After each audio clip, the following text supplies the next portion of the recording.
Naam, habari za wakati huu, karibu tena. Ni wakati mwingine tena tunakutana hapa, tuendelee kubadilishana taarifa mbalimbali. Pasina shaka upo salama kabisa. Unajua, imekuwa ni gumzo kubwa mno kumuona wakili msomi Peter Kibatala, wakili wa Chadema, kuweza kumwakilisha mbunge wa CCM jimbo la Kawe, Askofu Gwajima, kwenye shauri lake la kanisa la Ufufuo na Uzima kufutwa na serikali. Imekuwa ni gumzo kubwa mno kuhusu Askofu Gwajima, mbunge wa CCM, kutetewa na wakili wa Chadema, ambapo wakili msomi Peter Kibatala aliweza kutoa taarifa ya kwamba amechaguliwa na Askofu Gwajima wa kanisa la Ufufuo na Uzima kumwakilisha katika kukata rufaa dhidi ya serikali kufuatia kanisa lake kufutwa.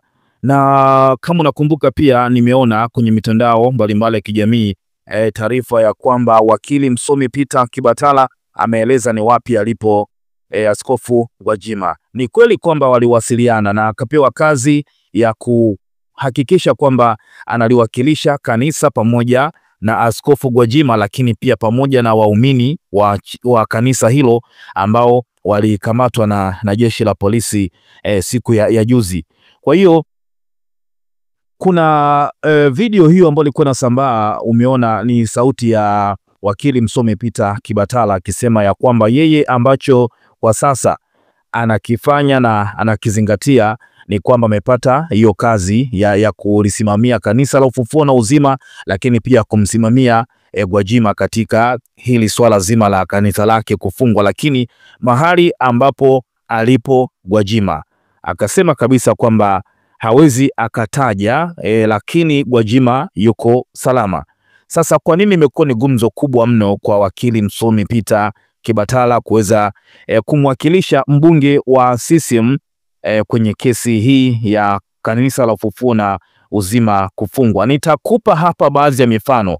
Unajua, wakili msomi Peter Kibatala amekuwa akisimamia kesi nyingi sana za watu wa Chama cha Mapinduzi, lakini pia Yusuf Manji kipindi ambacho alikuwa ni diwani, yeye bwana alikataa Peter Kibatala kumtetea kwa sababu ya kutofautiana naye kwenye itikadi za kisiasa. Sasa watu wengi wamekuwa wakihoji na kuzani kwamba huenda yale maneno ambayo yamesikika siku za hivi karibuni ya kwamba Gwajima atajiunga Chadema. Kama nakumbuka, mambo mengi sana yalizungumzwa siku za hivi karibuni baada ya Gwajima kufanya mkutano na waandishi wa habari na kulaani vikali vitendo vya utekaji ambavyo vimekuwa vikiendelea kutokea Tanzania.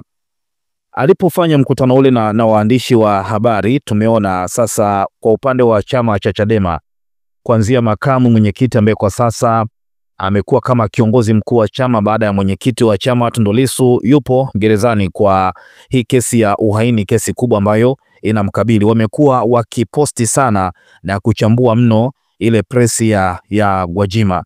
Lakini kwa upande wa Chama cha Mapinduzi tukaona wabunge, makada, mpaka rais wakaonesha kwamba hawakupendezwa na kile ambacho Gwajima amekifanya, kukemea utekaji na kudai ya kwamba kuna kikundi ambacho kipo nyuma ya watu ambao wamekuwa wakihusika na vitendo vya utekaji. Kwa maslahi yao wamekuwa wakitumia vikundi hivyo kuwapoteza wale watu ambao wanakwenda kinyume nao.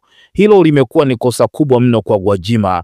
Lakini pia tumeona rais akasema kwamba sasa hivi ambapo Chama cha Mapinduzi kinaelekea kuteua wagombea kwenye majimbo, wahakikishe kwamba wale ambao wamepewa nyadhifa za kuhusika na uteuzi wa wagombea basi wasiwachague watu kama wakina Gwajima, watakuja kukigwajimanize chama. So ni picha ambayo iko wazi ya kwamba hata rais hakupendezwa na ule mkutano wa waandishi wa habari kati ya Askofu Gwajima, mbunge wa CCM jimbo la Kawe, na waandishi wa habari ambao ulifanyika siku za hivi karibuni, mkutano ambao umeibua yote haya ambayo sasa hivi yanaendelea. Kwa hiyo kwa Chadema kuonekana kumuunga mkono Gwajima, kwanza kuna kuja kipindi ambacho Chadema wamekuwa wakikemea sana vitendo hivi vya utekaji. Ukiangalia chama kikuu cha upinzani, chama cha Chadema, wamekuwa ni wahanga wakubwa mno kwenye matukio haya ya utekaji, ambapo makada, viongozi wao wamekuwa wakitekwa, wengine wakipotezwa kabisa hadi hawajulikani ni wapi walipo, lakini wengine wakipatikana wakiwa wamepoteza maisha. Kwa hiyo Gwajima ule mkutano ambao ulifanywa na waandishi wa habari, ukiangalia moja kwa moja unaendana tu na mapambano ambayo Chadema wamekuwa wakiyafanya kupinga vitendo kama hivyo vya utekaji. Mfano tukio la kutekwa kwa Ali Kibao, watu ambao walikuwa na silaha nzito waliingia kwenye basi wakamshusha, na kesho yake akapatikana akiwa ametobolewa macho, amepoteza maisha.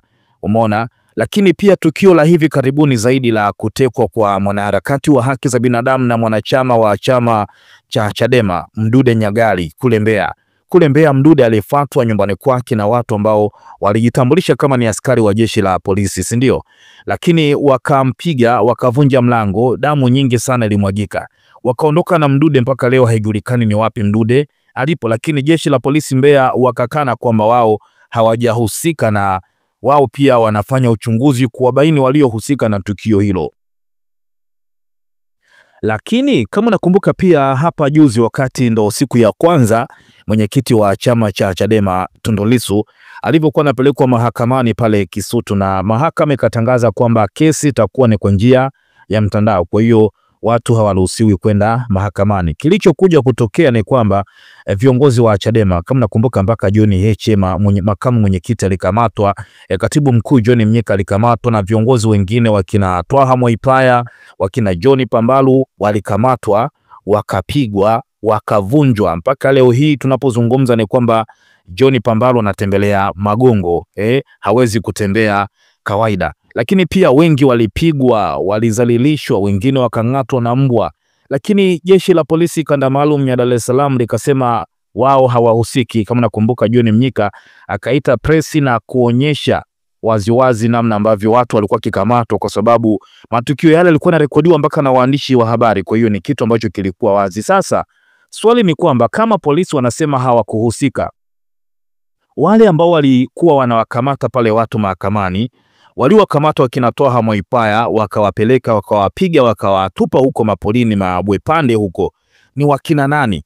Na kama wale hawakuwa polisi, wale ni wakina nani ambao wanatumia magari ya polisi, wana mbwa za polisi, lakini pia mpaka sare za polisi, ni wakina nani? Basi jeshi la polisi liseme kama hawakuwa wao, wale ni wakina nani? Unapata picha sasa ya kwamba Gwajima alisema kwamba kuna kikundi cha watu ambacho kimeundwa kwa lengo la kuwasaidia wanasiasa fulani ambao wanakuwa na manufaa na hicho kikundi ambacho kinahusika na masuala ya upotezaji wa watu ambao wanakwenda kinyume na watu hao wenye mamlaka. Kumsapoti Gwajima katika kipindi hiki, Chadema tumeona pia hata John Heche wakati wa presi ya kumjibu msajili wa vyama vya siasa jana, amesema kwamba kanisa la Ufufuo na Uzima lifunguliwe mara moja. Kwa hiyo utaona wako upande wa Gwajima, Askofu Gwajima. Sasa jambo hilo ni kana kwamba limeonekana kwamba Gwajima huenda kuna uwezekano akaenda Chadema. Nilikuhabarisha hapa siku kadhaa nyuma, Mange pia aliandika kwamba hata kama Gwajima atakuja kujiunga Chadema, basi wasimwamini sana, kama kipindi cha nyuma mwaka 2015 alikuwa Chadema lakini baadaye akaja kuondoka Chadema. Kwa hiyo wasimwamini sana na wasimpe nafasi ya juu.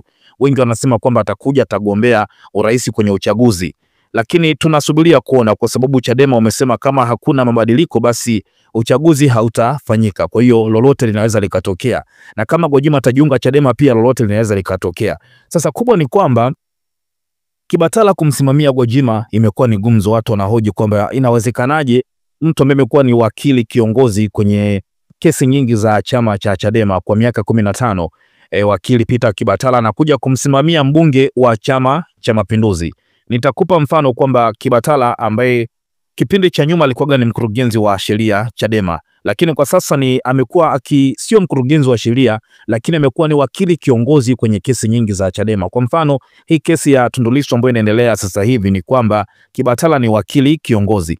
Hata kesi ya ugaidi ambayo ilikuwa inamkabili makamu mwenyekiti wa zamani Freeman Mbowe, kesi ya ugaidi ambayo ilikuwa inamkabili Kibatala alikuwa ni wakili kiongozi akiongoza ile kesi, lakini imekuwa ni gumzo kwa sasa kusimamia kesi ya Gwajima.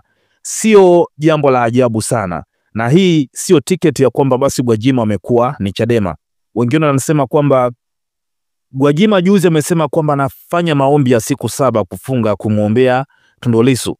Huenda pia ni sababu nyingine ambayo inawaaminisha watu waamini kwamba Gwajima anaenda Chadema. Sasa mimi nakupa mifano baadhi ya matukio ambayo kesi ambazo zilitokea kipindi cha nyuma, na wakili msomi Peter Kibatala akatajwa kuhusika na kesi hizo, lakini kesi hizo ni za watu wa Chama cha Mapinduzi. Mfano ni kwamba ilikuwa ni gumzo kubwa mno na iliwashtua wengi sana baada ya wakili msomi Peter Kibatala kutambulishwa ya kwamba atamsimamia mfanyabiashara maarufu nchini ambaye alikuwa ni diwani Yusuf Manji, ambaye alikuwa anakabiliwa na kesi ya uhujumu uchumi kipindi hicho.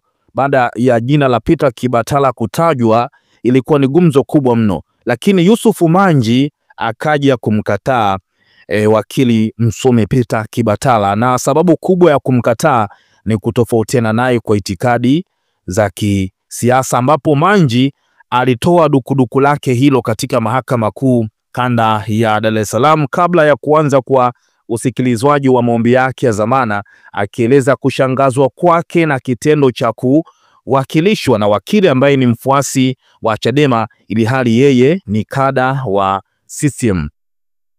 Baada ya kumkataa Kibatala, Manji aliwatambulisha mawakili wapya wa kumwakilisha katika maombi hayo, lakini akamkataa Kibatala kwa sababu tu Kibatala yupo Chadema, anafanya kazi ya kutetea watu, lakini kwake Manji alichukulia kwamba yule ni wakili wa Chadema tu, hawezi kuhusika na watu wa Chama cha Mapinduzi. Kwa hiyo kutofautiana naye kiitikadi za kisiasa, akamkataa wakili msomi Peter Kibatala. Lakini pia kuna kesi nyingine kipindi cha nyuma. Hii bwana ilikuwa ni kesi ambayo inamkabili Wema Sepetu kipindi hicho, ambapo alikutwa na misokoto ya bangi. Kibatala akawa anasimamia hiyo kesi, lakini kipindi hicho ni kwamba Wema Sepetu alikuwa yupo Chadema.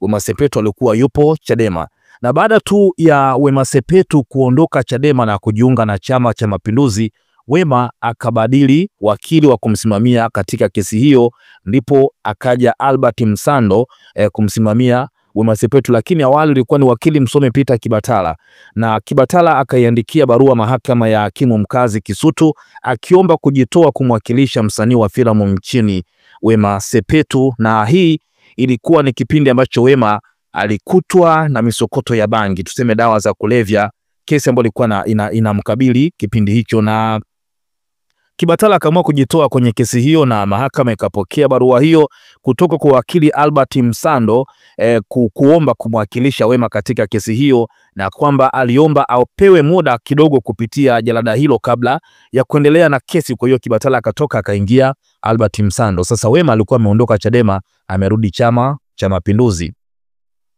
Lakini pia kwa wafuatiliaji, kama nakumbuka tukio la kufyatuliwa risasi kwa tukio hili ambalo lilikuwa ni kubwa mno Tanzania, ambapo tulishuhudia Adam Malima wakati akikamatwa risasi zilipigwa juu, kama nakumbuka tukio hilo, ambapo tukio hilo lilitokea wakati kama nakumbuka, kama sijakosea vizuri, alikuwa anakwenda kufanya mkutano mkutano na waandishi wa habari, lakini kabla hajafika pale, tukio la kufyatuliwa risasi likatokea na polisi lilisambaa sana mno baada ya watu tofauti kuweza kusambaza video katika mitandao ya kijamii. Picha hizo ambazo zilikuwa zinamuonyesha Adam Malima akizozana na askari mmoja wa jeshi la polisi ambaye baadaye alifyatua risasi hewani. Kama nakumbuka kipindi hicho pia kesi hiyo Kibatala alikuwa ameishikilia kesi hiyo, na kipindi hicho tunafahamu Adam Malima alikuwa yupo Chama cha Mapinduzi.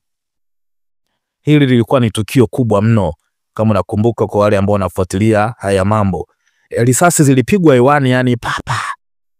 Tukio lilikuwa ni kubwa mno. Sasa Kibatala alipewa kesi kusimamia, lakini baada tu ya Adam Malima kuchaguliwa kuwa mkuu wa mkoa na hayati Dr. Magufuli, basi kesi ile ikafutwa moja kwa moja, kesi ambayo ilikuwa inamkabili Adam Malima kwa kipindi hicho. Kwa hiyo wakili msomi Peter Kibatala sio mara ya kwanza kuwawakilisha watu wa CCM, na hii sio tiketi ya kwamba basi Gwajima amejiunga Chadema. Kama itatokea atajiunga Chadema, tutakuhabarisha hapa na itakuwa ni wazi, kwa sababu siasa watu wanaruhusiwa kuhama kutoka chama kimoja kwenda chama kingine. Hakuna mtu ambaye anazuiliwa, ni wewe kuamua kwamba leo nataka niondoke Chadema, nataka kwenda Chauma.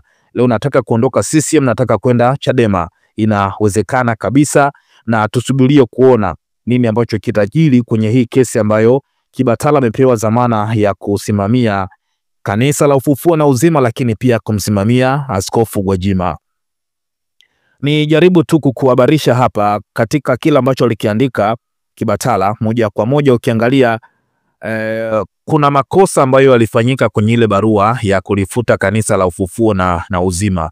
Kanisa la Ufufuo na Uzima lilivyoandikwa kwenye ile barua na namna ambavyo linajulikana ni vitu viwili tofauti. Kwa namna hiyo ni kwamba serikali imelifuta usajili kanisa ambalo halipo. Kwa faida ya yule ambaye hakuona kitu ambacho amekiandika wakili Peter Kibatala, nitasoma hapa tumalize, lakini pia tuachie maoni yako. Unadhani hiki ambacho anakifanya Kibatala, kupewa kazi ya kumsimamia Gwajima au Gwajima kumwamini Kibatala kwamba anaweza kumsimamia, kuna shida yoyote?